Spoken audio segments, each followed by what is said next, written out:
করে নবী মুস্তাফা আমাকে কোনোদিন দেখেননি, নবী মুস্তাফাকেও আমি দেখিনি, কিন্তু বেরাদার নবী মুস্তাফা আমার ইন্তজার করতে আছেন, নবী মুস্তাফা আমার ওয়েট করতে আছেন। সুবহানাল্লাহ। সেই 7 বছরের শিশু সন্তানকে নবী মুস্তাফা বলতে আছেন, বলো আজকে তোমার কি দরকার? সেই 7 বছরের শিশু সন্তান বলতে আছে, আমার আম্মি জান 7 দিন পূর্বে 7 দিন থেকে ঘরের মধ্যে বন্দী রয়েছে, একটাই কাপড় রয়েছে, সেই কাপড়টা যেন ছিঁড়ে গিয়েছে, সেই কাপড় পরার জন্য আর কোনো কাপড় নাই। আমার আম্মি জান ঘর থেকে বেরোতে পারে না, যদি একটা কাপড় সাহায্য করতেন।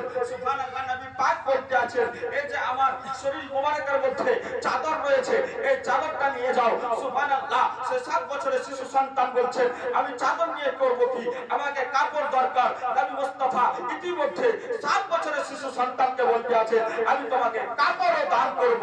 সুবহানাল্লাহ। নবী মুস্তাফা একটা কাপড়ও দিলেন। সঙ্গে সঙ্গে 7 বছরের শিশু সন্তান যেন দৌড়তে দৌড়তে ওনার আম্মি জানের নিকটে পৌঁছালেন, ওনার আম্মি জানকে দিলেন। তারপরে সুবহানাল্লাহ ওনার আম্মি জান চাদরটা নেওয়ার পরে চিন্তায় চিন্তিত, এত দামি চাদর, এত দামি চাদর জিন্দেগিতেও আমি পড়াতে দূরের কথা, জিন্দেগিতেও আমি হাতে কোনোদিন স্পর্শ করিনি। সুবহানাল্লাহ।